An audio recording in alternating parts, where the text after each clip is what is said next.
बिस्मिल्लाहिर्रहमानिर्रहीम। Dear students, अस्सलाम वालेकुम। नवीद साबरी हियर। आज हम ईडियम्स के लेक्चर नंबर 13 पे बात करेंगे। 12 ईडियम्स का एक नया सेट, और इसमें फर्स्ट ईडियम है to break down. Break down का मतलब होता है किसी भी मशीन का, किसी चीज़ का चलते चलते रुक जाना, काम रोक देना, ख़राब हो जाना, या इवन यहाँ तक कि किसी इंसान का अचानक से कोई बीमारी आ जाना, कोई कोई भी अचानक उसकी नॉर्मल रूटीन रुक जाए तो वो भी ब्रेक डाउन कहा जा सकता है। I just bought my new car yesterday and already it has broken down। New car अचानक रुक गई या उसने कोई खराबी पैदा हो गई। The elevator broke down, so we walked all the way up to the top floor. Broke down का मतलब खराब होना। तो एलिवेटर खराब हो गया, इसकी वजह से हमें टॉप फ्लोर तक वॉक करके ही जाना पड़ा। नेक्स्ट है जी टू टर्न आउट या टू कम आउट। इसका मतलब होता है टू अपीयर, सामने आना, रिजल्ट बनना किसी चीज का। तो टर्न आउट एक नाउन के तौर पर भी आता है, जो कि अपीयर का नाउन होता है। अपीयरेंस आप कह सकते हैं। Most parents wonder how their children will turn out as adults. बहुत सारे पेरेंट्स ये सोचते हैं कि उनके बच्चे बड़े होके कैसे बनेंगे या कैसे नजर आएंगे। Hundreds of people came out for the demonstration against new taxes। ये अटेंड का मीनिंग है यहाँ पे कि उन्होंने डेमोन्स्ट्रेशन को उन्होंने अटेंड किया। न्यू टैक्सेस के खिलाफ जो डेमोन्स्ट्रेशन हो रही थी, जो मुजाहिरा हो रहा था, उसको अटेंड किया। What was the turnout for the public hearing on education reforms? Education reforms के ऊपर जो पब्लिक हियरिंग थी, उसमें लोगों का टर्नआउट क्या था, मतलब वो उसमें लोगों की अपीयरेंस कितनी थी, उसमें कितने लोग आए थे। नेक्स्ट इडियम है once in a blue moon. इसका मतलब होता है कभी कभार, बहुत बहुत ही कम। और इसके सेंटेंसेस हैं snow falls on the city of San Diego California once in a blue moon. मतलब बहुत कम, कभी कभार। Once in a blue moon my wife and I eat at a very expensive restaurant. मतलब बहुत कम, मैं और मेरी वाइफ जो है वो एक्सपेंसिव रेस्टोरेंट पे खाना खाते हैं। नेक्स्ट है to give up. To give up का मतलब होता है छोड़ देना, शिकस्त कबूल कर लेना, कोशिश करना छोड़ देना। I am sure that you can accomplish this task, don't give up yet. वो कहते हैं कि मुझे यकीन है कि तुम ये काम कर सकते हो, तो अभी हिम्मत ना हारो, अभी कोशिश ना छोड़ो। If you give up smoking now, you can certainly live a longer life. अगर तुम इस वक्त स्मोकिंग छोड़ दोगे तो मुझे यकीन है कि तुम ज्यादा देर तक जिंदा रहोगे। The soldiers gave themselves up in the face of stronger enemy forces. सिपाहियों ने शिकस्त कबूल कर ली in the face of stronger enemy forces, जो ज्यादा मजबूत और ज्यादा ताकतवर दुश्मन की ताकतें थीं, दुश्मन की फोर्सेस थीं, दुश्मन की आर्मी थी, उसके सामने सिपाहियों ने शिकस्त कबूल कर ली। नेक्स्ट है टू क्रॉस आउट। तो क्रॉस आउट का मतलब तो कैंसिल कर देना, खत्म कर देना, लंबी लाइन लगा के उसको क्रॉस कर देना। The teacher crossed out several incorrect words in Tania's composition. Teacher ने तानिया की कंपोजिशन में बहुत सारे इनकरेक्ट वर्ड्स, जो गलत वर्ड्स थे, उनको क्रॉस कर दिया, उनको खत्म कर दिया, कैंसिल कर दिया कि ये ठीक नहीं है। I cross the last line out of my letter because it had the wrong tone to it. मैंने अपने लेटर में आखिरी लाइन को क्रॉस कर दिया क्योंकि इसमें रॉन्ग टोन आ रही थी, यानी कि लहजा ज़रा डिफरेंट था, वो नहीं था जो कि मैं लेना चाह रहा था। नेक्स्ट है to take for granted. To take for granted का मतलब ये होता है कि कोई अहमियत ना देना, बस जैसे है वैसे ही समझ लेना कि हाँ ये चीज़ वैसे ही है। ठीक है। जिस तरह से मतलब एक फादर जो है वो उसने बहुत मेहनत करके उसने अपनी ज़िंदगी में नाम बनाया और सहूलतें पैदा की, और नेक्स्ट जनरेशन जो उसके बच्चे हैं वो उन सारी सहूलतों को फॉर ग्रांटेड लेते हैं कि ये तो बस हमेशा से थी और ऐसे ही हैं, और उनको सही अप्रिशिएट नहीं करते कि हाँ इनके ऊपर मेहनत की गई है। इसी तरह से जी, John took his wife for granted.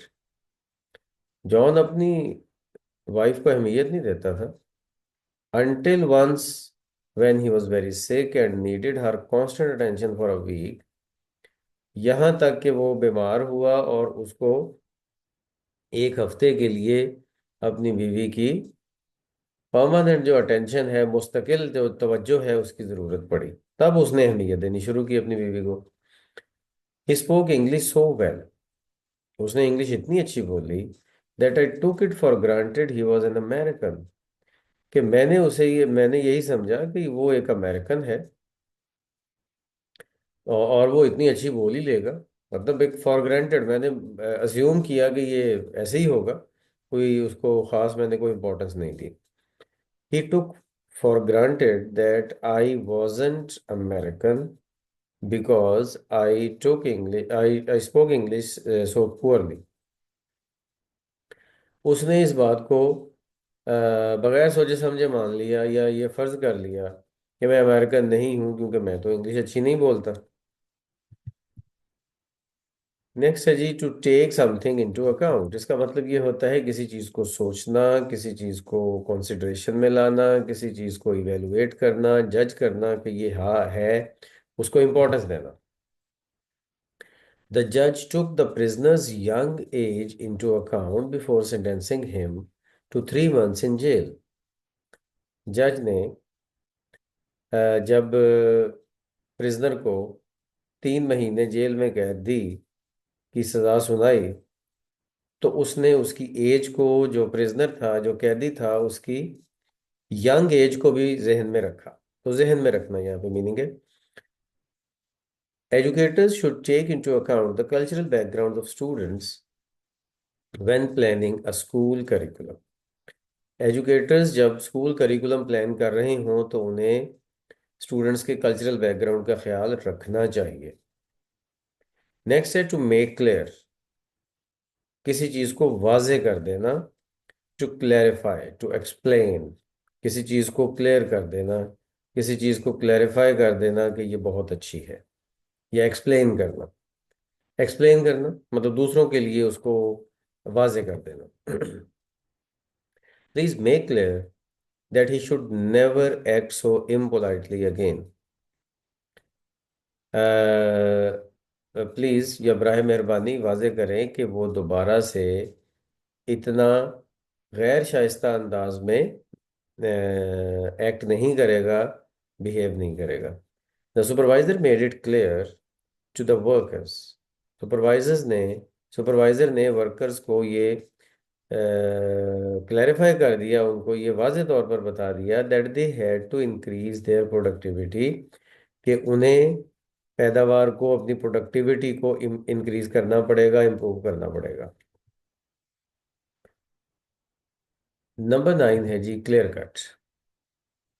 Clear cut का मतलब डेफिनेट, पक्की बात, कंफर्म, जो कि वाजे हो। The president's message was clear cut. President का मैसेज क्लियर कट था। The company had to reduce personnel immediately. क्या कि कंपनी को फौरन स्टाफ को कम करना पड़ेगा, अमला कम करना पड़ेगा। Professor Larson is well known for his interesting and clear-cut presentations. Professor Larsen अपनी इंटरेस्टिंग और क्लियर कट वाज़ेह प्रेजेंटेशंस के लिए बड़ा वेल नोन है, बड़ा मशहूर है। नेक्स्ट इडियम है टू हैव ऑन। इसका मतलब होता है टू बी वियरिंग, किसी चीज को पहने हुए होना। Sorry, how do you like that hat which Haider has on today. Haider ने जो हैट पहना हुआ है, क्या तुम उसे पसंद करते हो। Next, when the coach came into the dressing room. जब कोच ड्रेसिंग रूम में आया, I had nothing on except my shorts. तो मैंने अपने शॉर्ट्स के अलावा कुछ भी पहना हुआ नहीं था। Next, I to come to का मतलब होता है टू रीगेन कॉन्शियसनेस। इसका मतलब दोबारा से अपनी होश में आना, ये इसका मीनिंग है। फिर उसके बाद इक्वल होना किसी चीज से, के उसको भी हम कहते हैं to come to. At first they thought that the man was dead, but soon ही केम आउट। शुरू में उन्होंने सोचा कि जो वो शख्स है वो फौत हो गया है, लेकिन जल्दी ही वो होश में आ गया। The bill for groceries at the supermarket came to $50। जो सुपरमार्केट में ग्रोसरी का बिल बना वो $50 था, या $50 के बराबर था। लास्ट इडियम है to call for. To call for का मतलब होता है इंक्वायर करना, रिक्वेस्ट करना, किसी चीज को, किसी बंदे को किसी चीज के लिए रेडी करना कि वो ये करे, या रिक्वायर करना, इंक्वायर नहीं रिक्वायर करना, जरूरत होना किसी चीज की। This cake recipe calls for some baking soda, but we don't have any. ये जो केक रेसिपी है, इसके लिए बेकिंग सोडा की जरूरत है। कॉल फॉर का मतलब जरूरत होना, जरूरत है लेकिन हमारे पास वो नहीं है। The members of the parliament called for new laws to regulate the banking industry. Parliament के मेंबर्स ने बैंकिंग इंडस्ट्री को रेगुलेट करने के लिए नए जो लॉज हैं, उनको उनको जो है वो इम्प्लीमेंट किया। उनको मतलब उनकी ज़रूरत महसूस की यहाँ पे। तो इस तरह से स्टूडेंट्स, ये हमारा लास्ट ईडियम था इसका। इसके साथ ही हमारा आज का लेक्चर मुकम्मल होता है। मिलते हैं नेक्स्ट लेक्चर में। अल्लाह हाफिज़।